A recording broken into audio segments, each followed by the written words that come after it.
Oh gitu.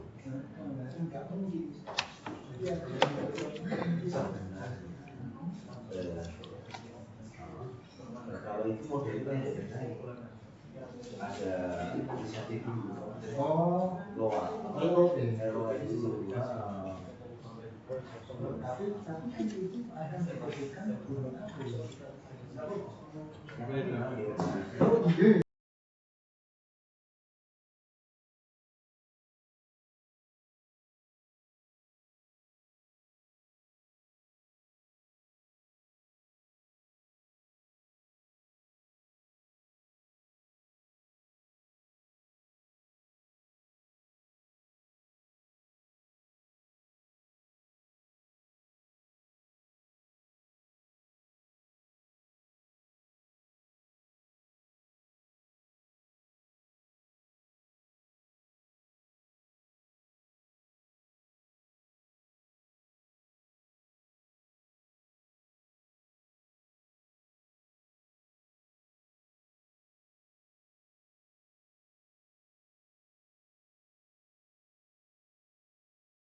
ya.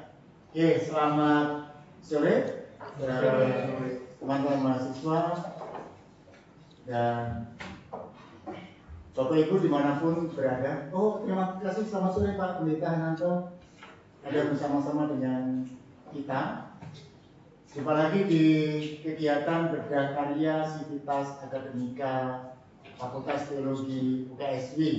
Ya, kali ini kita akan dipandu oleh Pak Pendeta Simon Julianto. Terima kasih Pak Pendeta. ya sama-sama, senang hati. Ya, beliau akan men-sharingkan hasil dari penelitiannya terkait dengan topik kewirausahaan jemaat, sebuah alternatif berteologi. Mudah-mudahan ini menjadi stimulus hal baik tidak hanya untuk teman-teman mahasiswa, tapi juga untuk para pekerja gereja, ketika kita membangun kegiatan kewirausahaan, itu adalah bagian dari tugas tanggung jawab untuk menghadirkan teologi, bukan jauh di sana, tapi secara nyata langsung gitu ya, teologi di konteks jemaat. Oke, apa itu kewirausahaan jemaat, sebuah alternatif teologi, dan bagaimana penjabarannya? Kita langsung saja ikuti Pak Pendeta Simon. Silakan Pak Pendeta. Baik, terima kasih Pak Immanuel Teguh dan teman-teman yang terkasih, Pak Pendeta Nanto. Nah, saya itu fokus di teologi praktika ya, dan berangkat dari praktisi. Sehingga kalau ngomong tentang apa itu hasil teologi praktika, biasanya yang banyak dibicarakan adalah behind the scene. Behind the scene. Jadi apa sebenarnya yang ada di balik sebuah tulisan dan kemudian memunculkan itu. Jadi sebenarnya kewirausahaan jemaat, sebuah alternatif berteologi ini adalah hasil dari sebuah pergumulan kebutuhan pada tahun 2014 sampai dengan sekitar 2016-17 itu Pak.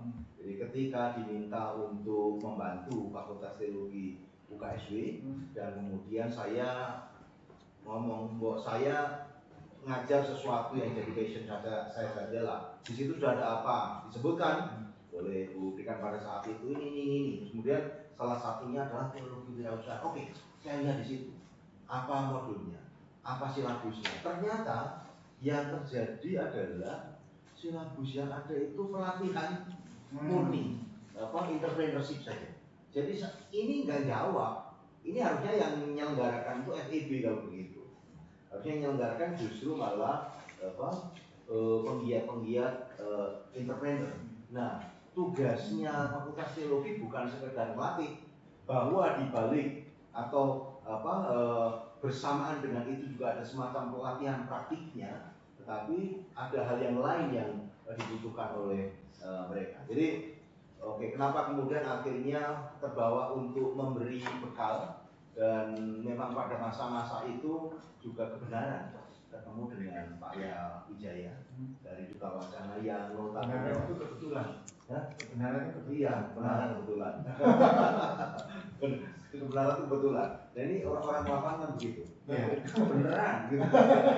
Nah, beliau waktu itu belum profesor dan belum terlalu concern pada teologi wirausahaan, tetapi beliau sedang ngangku salah satu mahasiswa S2-nya yang adalah anaknya Wayan Master, Bishop GKPB, ngurusi menulis tentang teologi kewirausahaan. Saya bilang bagus, tulisan itu sebuah buku yang pertama. Saya juga sempat ketemu dengan Pak Warto, dosen kita. Beliau belum sempat kuliah, tetapi punya cita-cita ke sana. Ya sudahlah, sementara timun mungkur Joko Ibu kalau orang Jawa bilang. Jadi mumpung belum ada, ya seberapa yang bisa dilakukan, baik kita mulai saja seberapa yang bisa ditularkan. Jadi maka kemudian saya memberanikan diri mulai lakukan penelitian bersama dengan teman-teman di KC waktu itu, terutama yang muda-muda. Jadi kalau punya junior kan gampang diajak sebagai tim. Jadi gini, realitanya bisnis di gereja itu sebenarnya sudah terjadi. Jadi kalau lihat gambar-gambar yang muncul di situ, itu next yang kedua itu sudah terjadi. Ini ada peternakan sapi, itu miliknya gereja. Juga ada yang pribadi juga. Gitu. Nah kemudian saya ketemu dengan beberapa pendeta yang punya usaha supplier beras dan kacang hijau. Waktu itu beliau masih pendeta, sekarang sudah hijrah ke kondisi yang lain. Itu pengusaha sukses sampai nggak tahu ini jadi pendeta.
yang berwirausaha menjadi marak di berbagai tempat dan rata-rata diprakarsai oleh gereja sebagai institusi. Nah, itu. Jadi, pertanyaannya ini, ini jadi masalah nggak di gereja? Jadi masalah nggak di gereja? Dan kalau di dalam tulisan yang di artikel itu saya nyatakan ini adalah diskusi yang tidak pernah selesai sampai dengan detik itu, dan pernah selesai. Jadi boleh enggaknya, terus kemudian tabu tidaknya, sampai dengan ini sebenarnya dosa enggak sih gitu, sampai ada pemikiran semacam itu.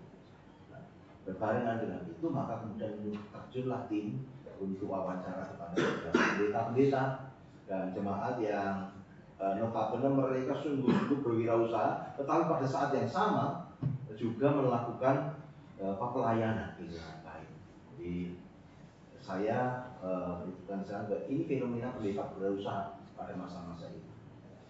Wawancara dengan 2 pendeta PKJ, saya tidak tak masukkan. Kebetulan Pak Ananto tidak saya masukkan, pada beliau juga pelaku usaha sebenarnya. Beliau selalu hadir kalau ada begini. Saya tidak lucu kalau bukan saya meneliti diri saya sendiri. Tapi ada 2 teman yang lainnya yang saya libatkan. Di GKJ lebih dari 10 orang pendeta yang berwirausaha. Sekarang bahkan lebih dari 10 orang ya Pak Ananto ya. Apakah mereka mengalami dinamika di dalam kehidupan berjemaatnya? Ya pasti iya. Maka kemudian ada beberapa hal. 3 pendeta dari Gereja Kristen Bali, KPB, dan ada 2 pendeta PBI. Pendeta PBI itu dalam rangka melihat seberapa sih mereka itu punya pemahaman dan sebagainya. Biasanya banyak apakah dipengaruhi oleh teologi sukses atau tidak dan sebagainya. Tapi ternyata malah mereka tidak sampai ke sana begitu. Nah, jadi kalau mengapa mereka berusaha, itu ada banyak hal yang menjadikan mereka itu sebagai alasan. Ada yang mengatakan bahwa berwirausaha itu adalah kesempatan untuk memasuki dunia yang kedua, yang lain begitu. Jadi ini saya kedua dunia yang lain. Aku kan nggak boleh begini-begini saja. Ternyata cukup menjemukan itu di jemaat itu. Di pelayanan ya. Iya. Nah, nggak tahu, tapi saya nggak mau mengatakan Pak Hananto itu jemu di jemaat ya. Ini temuan saja ya. Saya kadang-kadang jemu karena saya juga pelaku itu. Jadi ini kesempatan kok, kesempatan untuk semacam refreshing aktivitas buat itu. Maka kemudian juga mereka merasa ini katarsis sekali. Jadi di tengah-tengah kehidupan berjemaat yang kadang-kadang tidak terlalu gampang ini, ternyata ya. Oh itu tadi gambar-gambar yang saya ceritakan tadi. Memperkaya wawasan. Nah kemudian yang berikutnya tidak tergantung secara ekonomi kepada pihak yang lain. Tidak tergantung secara ekonomi pada pihak yang lain. Berdampak pada ternyata pendeta. Pelayan Tuhan itu ketika dia itu menjadi entrepreneur, itu independen. Artinya dalam kacamata positif, dia mau mengembangkan jemaatnya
yang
komitmen bahwa orientasi pelayanan bukan materi semata. Jadi tunjukkan dulu. Itu yang dinamika yang terjadi. Nah, yang paling berat adalah ketika entrepreneur, pendeta entrepreneur atau aktivis gereja entrepreneur itu berhasil, yang paling berat adalah godaan untuk meninggalkan pelayanan. Tergoda untuk meninggalkan pelayanan. Jadi, bagaimana kemudian solusinya? Kelola usaha dengan delegasi, bangun komitmen panggilan. Itu yang diskusi dan wawancara dengan mereka. Nah, yang paling menarik adalah ternyata bisnis itu tidak selalu berhasil. Orang berbisnis, orang berusaha itu harus siap kan? Harus siap. Apakah bisnis Anda gagal berhasil? Ya berhasil. Ternyata bagusnya adalah berhasil ketika melibatkan warga jemaat. Jadi banyak di antara para pendeta atau aktivis itu yang ternyata sangat terganggu dengan suara, godaan, gangguan dari jemaat yang tadi saya ceritakan itu teratasi justru ketika jemaat dilibatkan, bahwa jemaat mendapatkan manfaat oleh cara bisnis tersebut. Nah, kemudian berhasil karena mendapatkan jemaat. Kemudian dikaitkan dengan hobi. Ini bagus ini. Ketika orang itu berbisnis dimulai dengan sesuatu yang dia tidak sukai, ya bagaimana dia bisa total? Core bisnisnya Pak Simon katakanlah dulu ketika masih berbisnis itu adalah, sekarang sudah tidak lupa ya, tidak terlalu banyak, tidak. Jadi core bisnis saya itu pasti di otomotif, karena saya masuk ke otomotif, maka saya punya banyak usaha-usaha di bidang otomotif. Waktu itu lebih suka ngomong tentang bagaimana ngetap oli, bagaimana menambah jumlah cucian mobil, cucian motor gitu. Jelek-jelek begini dulu punya cucian motor Solo Raya saya ada sekitar 20-an dulu loh. Sekarang enggak, nambah dopan. Ya itu hanya sebenarnya. Jadi tapi tidak termasuk yang di sini ya. Tidak termasuk yang tanya ini. Nah, konsentrasi pada bidang yang dikuasai. Jadi sampai hobi, yang paling kau kuasai apa sih? Mulai dari apa yang kau kuasai. Tapi masalah penguasaan teman-teman, sebenarnya itu kan bisa dilatih. Ketika tidak menguasai ya cari apa yang kemudian bisa kita kuasai itu. Tetapi yang kalau yang agak lebih menonjol sebenarnya kan di hobi. Mulailah dengan apa yang menjadi passion kita. Terus perhitungkan peluang pengembangan itu rata-rata kiat agar bisnis berhasil. Ketika gagal bagaimana? Ya karena orang senang dengan coba-coba dan nggak serius gitu. Jadi senang dengan tren gitu loh. Ini lagi booming apa? Itu kan hal yang biasa ya. Oh ini lagi orang banyak buka laundry gitu. Orang ini lagi senang buka ini apa persewaan sepeda motor, buka sepeda motor. Akhirnya jadi biasanya orang buka laundry itu harusnya per kilo 3 kilo atau enggak, sekarang terpaksa jadi 2 kilo gitu. Itu kan karena booming ya. Jadi kapan bisa untungnya? Jadi coba-coba sih, sehingga dan kemudian nggak serius juga. Susah bagi waktu. Permasalahan gagal dia susah bagi waktu, apalagi orang pendeta. Ini berarti nggak pernah ada delegasi dia. Kemudian banyak peluang lewat. Nah ini karena lakukan petak umpet. Bisnis dengan petak umpet. Jadi karena tahu bahwa ada banyak yang menyoroti sebagai figur publik di jemaat, akhirnya dilakukannya dengan cara petak umpet. Gimana caranya jemaat tidak tahu. Yang terakhir, meskipun saya kurang setuju dengan ini, tapi mereka mengatakan kurang modal, kurang pengalaman. Kurang pengalaman yes, tapi kurang modal belum tentu. Dan dalam pengalaman kadang-kadang bisnis tidak butuh modal. Bisnis itu butuh akses.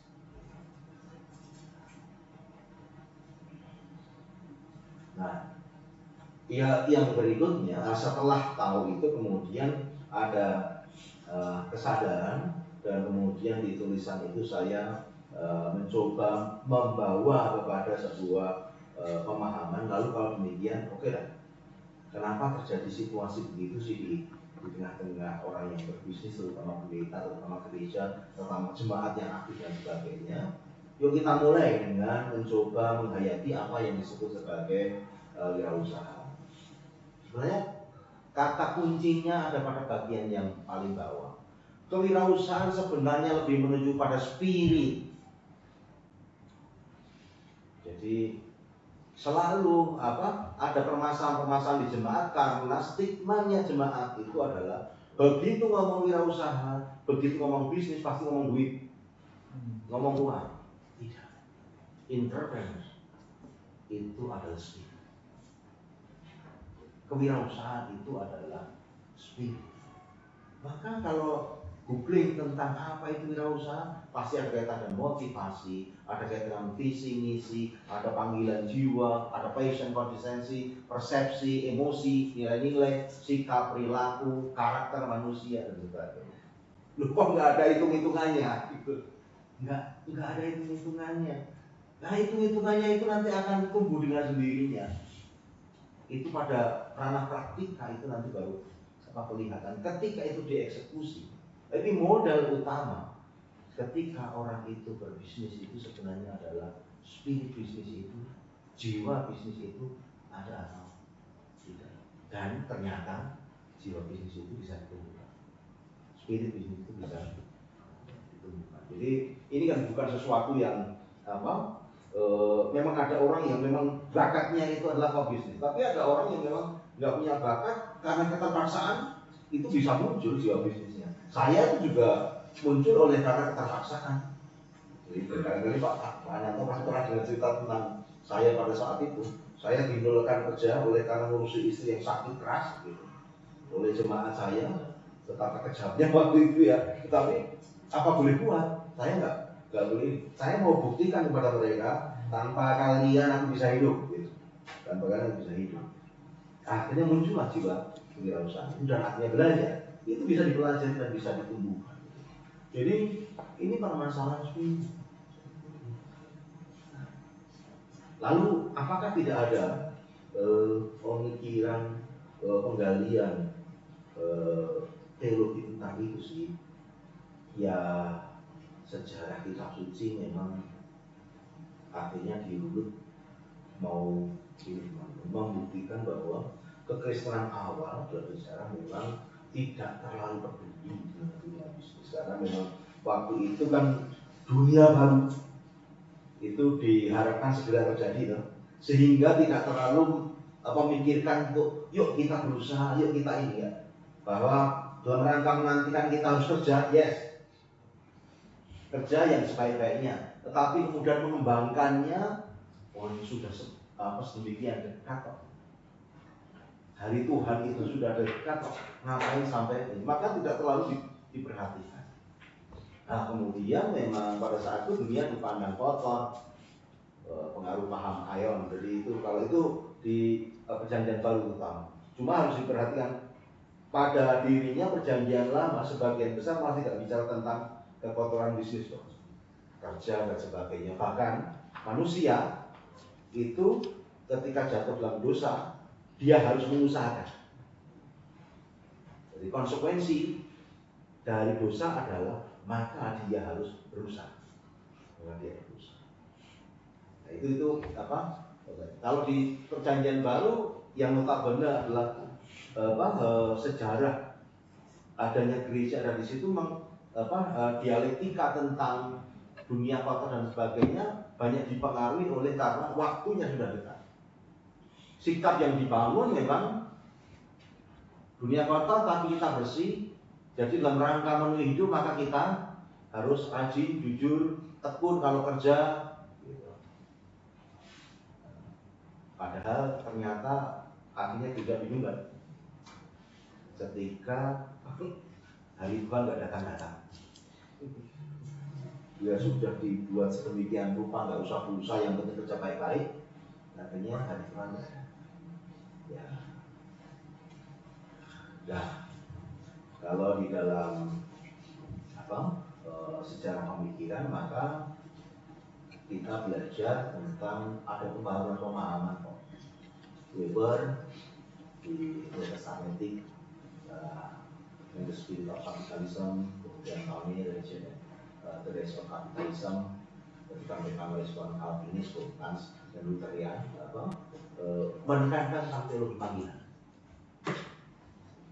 Di mana panggilan dilakukan dimanapun dalam bidang apapun dengan hati nurani yang bersih. Sebenarnya panggilan itu di mana-mana. Apalagi kemudian juga dinyatakan doktrin imamat orang percaya pada akhirnya meruntuhkan tembok hierarkis imam, biara dan dunia, doa dan kerja yang dulu ada tembok, dan kemudian tembok itu memunculkan hierarkis. Kalau hierarkis itu artinya ada yang lebih tinggi, ada yang lebih rendah. Artinya biara lebih tinggi daripada dunia, doa lebih tinggi daripada kerja, imam itu lebih tinggi daripada awam, begitu kan? Itu diruntuhkan sebenarnya oleh doktrin imamat orang percaya. Enggak begitu. Maka Calvin itu menyatakan seluruh dunia ini adalah biara. Maka diakonianya kan memberikan izin, quote and quote, bunga itu loh. Ya, istilah yang dipakai mungkin tidak bunga, tapi jika engkau, ini prinsipnya, jika engkau memberi bantuan, maka orang mengembalikannya ya jangan membuat ini loh, jangan membuat bantuan itu terhenti oleh karena nilainya berkurang, maka sebaiknya memberikan persembahan. Itu bukan itu bunga. Weber menekankan tentang gaya hidup asketis yang terarah ke dunia. Jadi ini sudah saatnya, karena iya, tetapi arahnya mulai terbuka. Nah, pada masa-masa sebelum dikenalnya teologi kewirausahaan ini, dulu dikembangkan etika. Jadi sebenarnya yang namanya teologi kewirausahaan itu ada bentuk baru dari etika bisnis ya. Karena isinya lebih banyak pada etika sebenarnya. Jadi lebih banyak pada etika, cuma kemudian dikaitkan dengan realita. Jadi bukan sesuatu yang di awang-awang ya sifatnya filosofi sekali, tetapi yang coba dikaitkan lebih praktis dengan kondisi ini yang ada di lapangan. Itu adalah teologi kewirausahaan. Kalau zaman dulu kayak Twin, Eka Dharma Putra dan beberapa para ahli etika itu banyak menyoroti tentang etika usaha, etika bisnis itu. Kita banyak belajar dari itu, dan itu juga memperkaya teologi kewirausahaan. Saya baru mendapatkan beberapa waktu yang lalu, tapi sudah banyak cerita sebenarnya, sudah ada di Inalfield sudah ada Tapi diingatkan kembali ketika kamu diskusi dengan di mana Pak kita? Di Sinode itu ya, dengan Bu Sri itu ya. Ketika Bu Sri ingatkan tentang percakapan dengan Pak Dr. Sumendi. Ada beberapa prinsip. Jadi gini, kalau konsepsi ekonomi Kristiani, manusia diberi kebebasan untuk menciptakan kehidupannya, dilengkapi akal budi sehingga mampu menguasai, mengolah dan menggunakan alam untuk menunjang kehidupannya. Karena diberi kebebasan dan dilengkapi akal budi, maka dituntut dan mampu bertanggung jawab. Bagi saya, ini adalah tugas dan panggilan mengusahakan. Jangan hanya sekadar makasih. Mengusahakan menjadi penting karena kita diberi modal akal budi.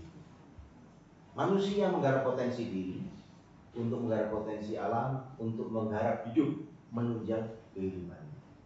Ini filosofi yang dibangun oleh Pak Broto. Kalau kami di GKJ itu dituangkan di dalam pokok-pokok ajaran gereja. Ya, ini siapa? Yang ini.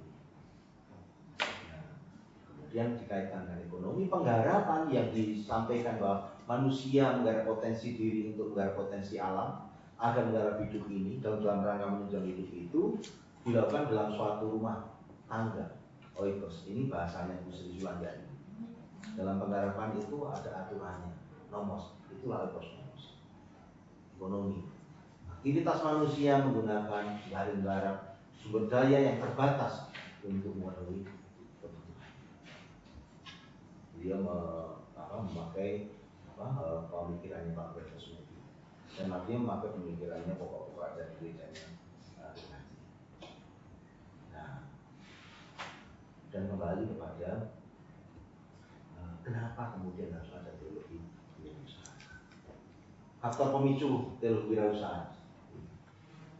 Jiwa kami sendiri ini, yang tahu bahasa ini hanya orang Jawa ini. Padahal sendiri itu bahasa Belanda.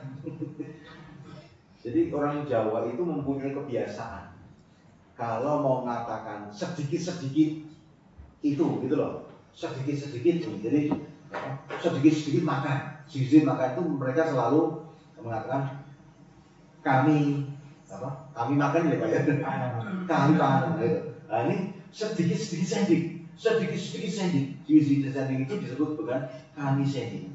Ini ketergantungan pada sending. Jadi faktor pemicu teologi wirausahaan yang membuat gereja-gereja yang adalah hasil sending itu tangannya itu tengadah, tidak tengkurap, memberkati oleh karena jiwa kami sending. Di banyak tempat, bukan hanya di gereja kami, tapi di semua. Dan itu terbukti kalau disuruh ngomong tentang proposal cepat. Kalau disuruh untuk berbicara tentang ini memberikan bantuan, itu selalu kesulitan untuk menata. Padahal idealnya kalau menurut manajemen gereja yang namanya diakonia gereja itu harusnya kan atau kegiatan gereja itu 40% ya untuk pembantuan dari total anggaran. Maka dulu kami di Sinode GKJ pernah mensyaratkan kalau sebuah gereja itu mau dewasa, minimal 60%-nya persembahan itu bisa untuk mencukupi pendeta. Yang lainnya untuk apa? Ya untuk pelayanan. Yang 40%. Gitu. Jadi jangan 100%-nya. Nanti pendetanya nggak hidup gitu. Jadi minimalnya 60% itu.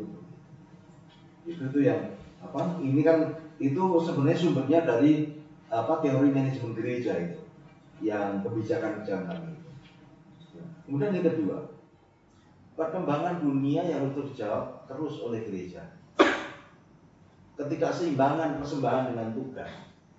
Persembahan itu kan tidak, memang semua persembahan itu pasti naik, tetapi tugas yang untuk menjawab tantangan kemajuan zaman ternyata jauh lebih cepat tinimbang perkembangan persembahan itu sendiri. Maka membutuhkan kegiatan-kegiatan intervensi di dalam kehidupan gereja. Di sisi yang lain, banyak aset yang mangkrak.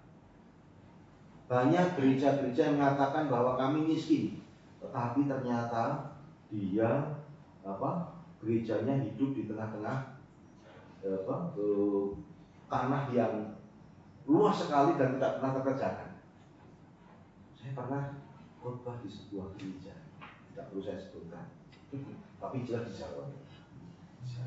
Saya khotbah, mereka mengatakan, Pak tolong bantu kami ya Pak untuk sudah Pak ajak dan bantu. Gereja itu gereja cukup tua. Tanah di belakang gerejanya 1 hektar lebih dan nggak pernah diapa-apain. Itu dibuatnya buat apa Pak? Nah, kita kan nggak beli jual ya Pak. Nggak beli jual. Terus kalian apa-apa? Nggak ada orang yang mengerjakan apapun di situ. Nggak ada yang mencoba untuk. Ini kan, asetnya sangat mangkrak sekali dan itu membuat mereka atas nama kami sendiri tadi, atas nama sedikit-sedikit minta bantuan tadi, itu kemudian tidak mau membangun apa yang ada mereka. Talentanya nggak pernah difungsi. Mereka ini termasuk orang yang punya talenta yang paling kecil tuh, orang-orang semacam ini. Nah, faktor pemicu kewirausahaan adalah kebutuhan spiritualitas, kewirausahaan bagi pelaku. Jadi para pelaku khususnya adalah mereka-mereka yang adalah jemaat Tuhan itu membutuhkan landasan spiritualitas. Dan sebenarnya kami ini karena ada kegalauan butuh dan tidaknya itu. Ada kegalauan itu. Dan ini di gereja ini dalam situasi yang serba harus menjawab tantangan, ini mendesak memunculkan jiwa kewirausahaan. Bagi saya, jiwa kewirausahaan harus dimunculkan di gereja sebagai bentuk tanggung jawab jika gereja masih sebagai pelaku misi Allah. Misi terus berjalan. Misi ini misinya Allah ya. Misi ini yang punya misi Allah sendiri, bukan kita. Nah, oleh karena misi ini misi Allah sendiri, maka kemudian kita harus lakukan itu. Tapi kan terbatas. Ya jangan terbatas dong. Maka muncul jiwa kewirausahaan. Harus muncul, mendesak. Tantangannya dikotomi sacred profan di gereja selalu begitu kan. Tetapi sebenarnya kan butuh gitu kan. Jadi gereja itu kalau ketika dibalik ngomongnya tentang ini boleh atau tidak boleh, tabu atau tidak tabu, tapi kemudian kami butuh, real butuh, gitu. Ada kebutuhan untuk cukup. Jadi sakit profan ini dipisahkan dari situasi butuh itu. Tapi sebenarnya nggak bisa dipisahkan. Kemudian masih terjebaknya pemahaman berkat dalam kacamata pasif. Jadi orang selalu mengatakan yang berkat itu ya pemberian Tuhan. Gitu. Setiap orang sudah ada jatahnya masing-masing gitu. Tapi kita tidak pernah tahu apakah jatah kita ini sudah ada di dalam genggaman semua atau jangan-jangan sebenarnya Tuhan juga siapkan ini tempayan yang belum kita angkat gitu. Atau ember yang belum kita angkat, tapi kita hanya gunakan tangan. Padahal di sebelah kita ada ember. Nah Tuhan sudah kasih sebenarnya jatah kita 1 ember, tetapi kita gunakan tangan. Padahal ember sudah dibagi. Ini kan sesuatu yang kadang-kadang masih dilakukan dengan sementara itu. Pada masa itu, kalau sekarang sudah tidak terlalu. Jadi saya mengatakan bahkan kita baru keluar ini kurang lebih baru 10 tahun hal-hal semacam itu.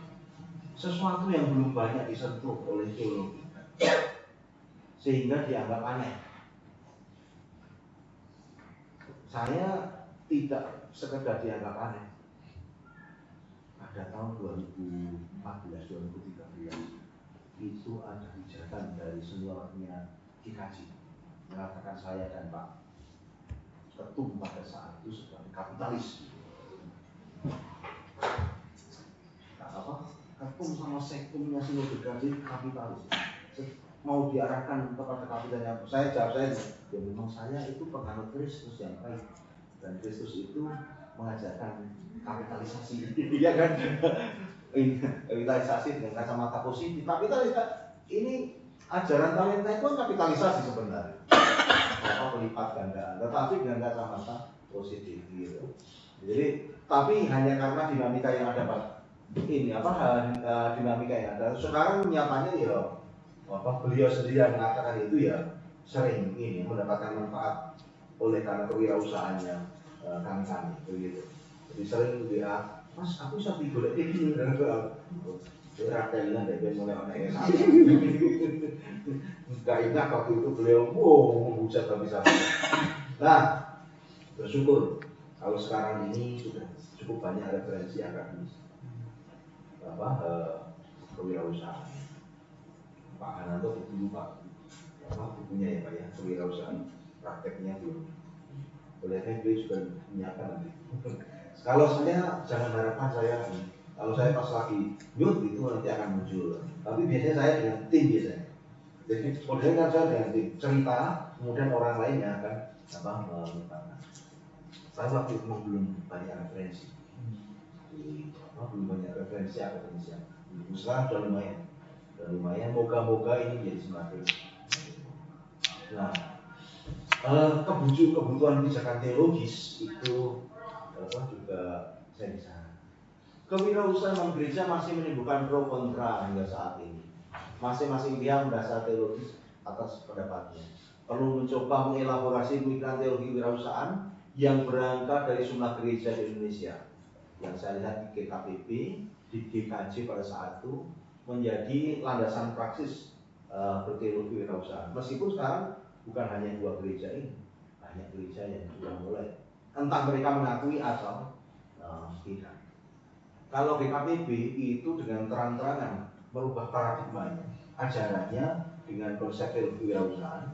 Kalau GKJ itu dengan sporadis, ya apa? Modelnya ada artikel tertentu, kasih apa, artinya kemudian menjadi tidak terlalu tabu.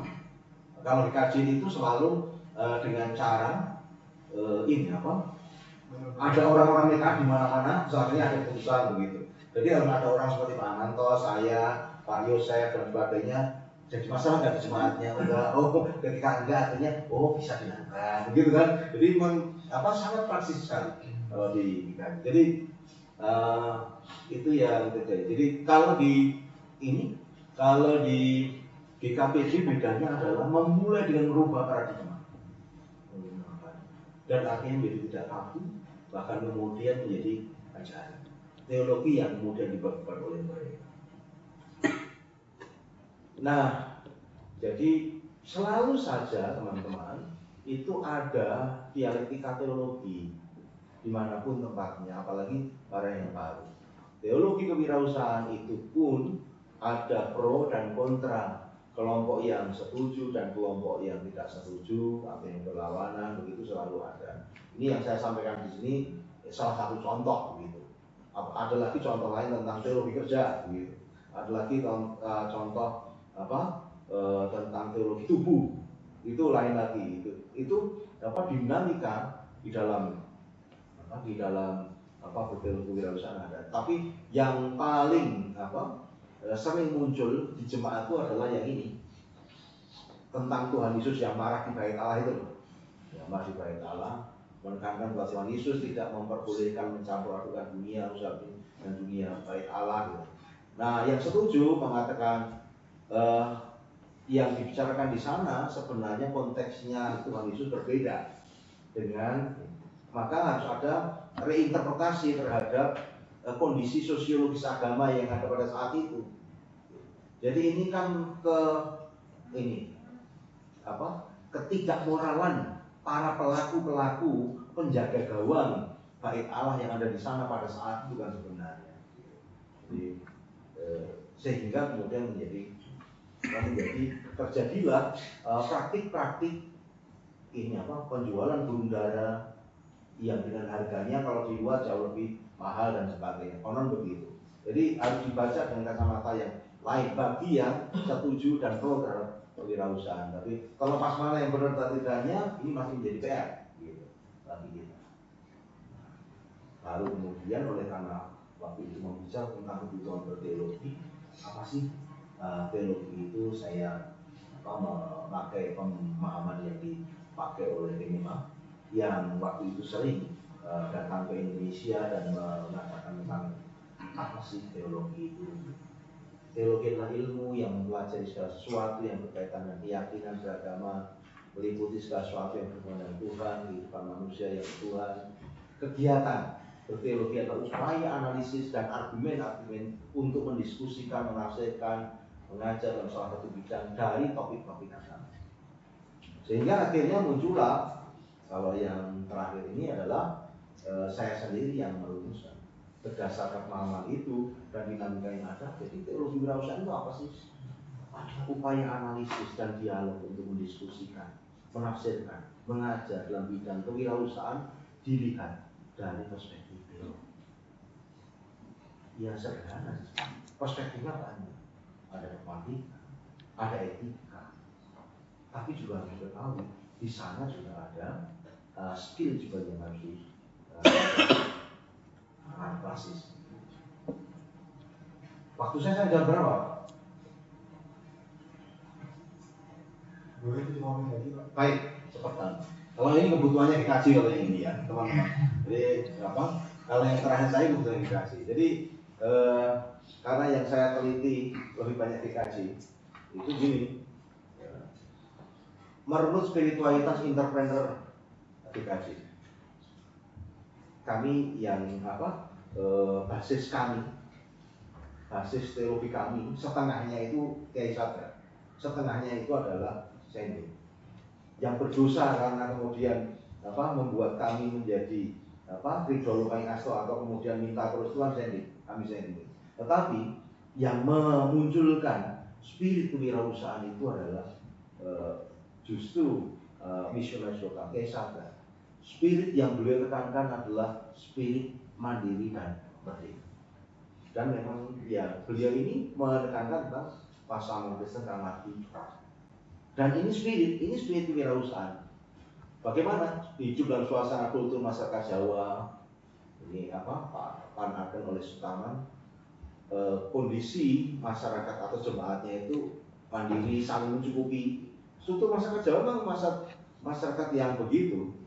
Kemandirian dipimpin oleh Pak Kiai Sadra itu, Markus dan Musa. Jadi mereka itu sangat belajar dari Paulus. Kalian itu ketika melayani jangan tergantung sama jemaat. Markus dan Musa itu kan pembantu-bantunya. Kalian bekerja sebagai petani dan bahkan saking PD-nya spirit ini, itu suatu saat ada pendeta Sandy yang oleh karena terlalu dekat dengan Kiai Sadra, itu kan sampai mau disuruh pulang oleh Sandy kan, namanya pendeta William ini, mau ditarik. Nah tapi ini dibilang sama Kiai Sadra, kalau Kiai Sadra biasa aja, jadi PD-nya luar biasa. Udah, gak usah lah. Di sini aja nanti tak cukupi. Mau mencukupi pendeta yang adalah Sandy. Ini spirit, belum tentu punya uang pada saat itu, tetapi ini spirit, ini modal untuk kewirausahaan. Perhatian pada kaum miskin, ini sisi yang baik, sisi yang kemudian dimunculkan.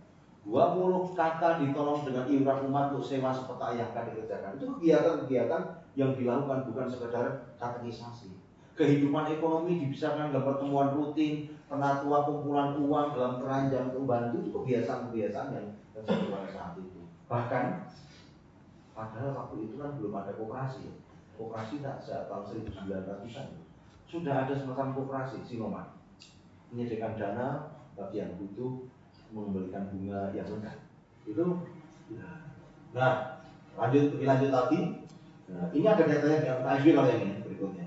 Yang pertama Pak Wendel Terloyo, ini adalah ayah dari pendiri Fakultas Teologi UKSD. Jadi Pak Pendeta Wendel Terloyo ini adalah Pak ayahnya Pak Pendeta Broto Smith.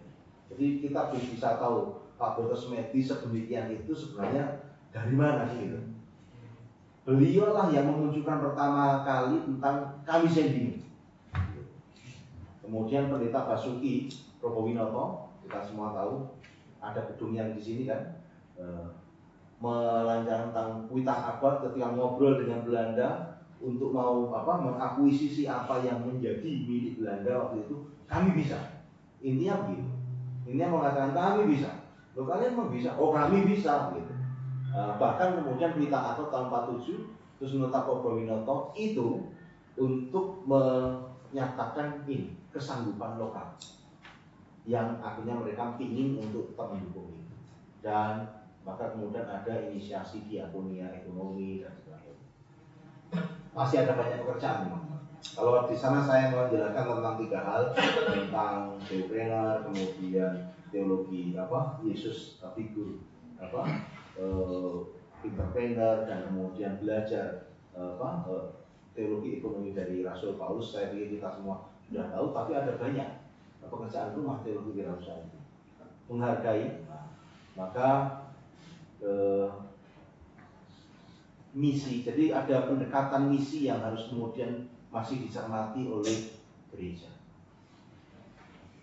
Jadi, dulu gereja itu misinya ada pada ketika datang, ada pada ranah pendidikan dan kesehatan. Sekarang saya ditugasi untuk melanjutkan misi pendidikan kesehatan ini. Tapi teman-teman di luar sana sudah pakai loh. Jadi kita menjadi semakin besar. Sekarang memang saatnya kita memakai cara mereka yang mereka sudah mulai hindari. Apa itu? Bidang kewirausahaan. Islam datang ke Indonesia sebagian besar oleh karena kewirausahaan. Tapi sekarang mereka tidak terlalu. Nah, ini saatnya kita melompat ke sana. Kemudian membangun ini tanggung jawab etis gereja untuk keluar dari zona nyaman. Ini PR besarnya itu. Gereja ini ada di zona nyaman di persembahan, menggunakan persembahan umat sebagai bentuk respon dan panggilan berkarya di tengah dunia, tidak boleh sarbo. Inilah yang melatar belakangi kemarin kelas apa yang ini, sinode dikaji itu. Nah, pasti di sana manajemen keuangannya kan ada 3 kan. Nah, supaya tidak sinode tidak ada di zona nyaman. Persembahan dari jemaat yang dikumpulkan tidak boleh habis oleh kantor sinode. Itu harus kembali ke jemaat dalam bentuk pembantuan dan sebagainya. Kemudian yang kedua, lalu bagaimana Pak Seku hidup? Bagaimana kantor sinode itu? Dari usaha-usaha yang ada. Dari usaha-usaha yang ada. Maka independen menjadi penting. Kemudian masih punya tanggung jawab yang lain lagi apa? Kaderisasi. Kalau dari usaha belum bisa, kaderisasi diambilkan dari mana? Kemarin disampaikan sumber yang ketiga, mesin keuangannya adalah dana APBN. Siapa yang dibiasiswai itulah yang mendapatkan dana APBN. Itu zona nyaman itu harus dibedah dari siapa? Tidak boleh sargo itu ya karena hanya ada segini, maka kemudian kita lakukan begitu. Nggak bisa. Kalau hanya berdasarkan persembahan saja, kita hanya bisa lakukan 1/3 dari semua. Padahal kebutuhannya itu 100%. Kalau hanya punya 30%, ya nggak bertanggung jawab. Kebutuhan modul PBB yang custom menjawab kebutuhan munculnya entrepreneur baru di kalangan gereja. Jadi lagi-lagi ini untuk menjawab bahwa yang namanya entrepreneur itu sebenarnya bisa dipelajari. Oleh karena itu patut untuk dibuat semacam modul yang gereja. Jadi bukan pelatihan kewirausahaan yang seolah-olah itu program benar. Harus ada kebutuhan, harus ada modul yang satu sisi menjawab tabu tidak tabu, menjawab mereka nyaman melakukan, tapi punya diberi skill keahlian untuk melakukan entrepreneur ini. Dan yang terakhir ini titipan Pak Yahya Wijaya Profesor itu dia harus menjawab tanggung jawab dalam konteks kehidupan usaha. Kalau mau mengembangkan teologi usaha, menekankan profitabilitas dan sustainabilitas. Itu. Saya titik di sini. Oke, terima kasih.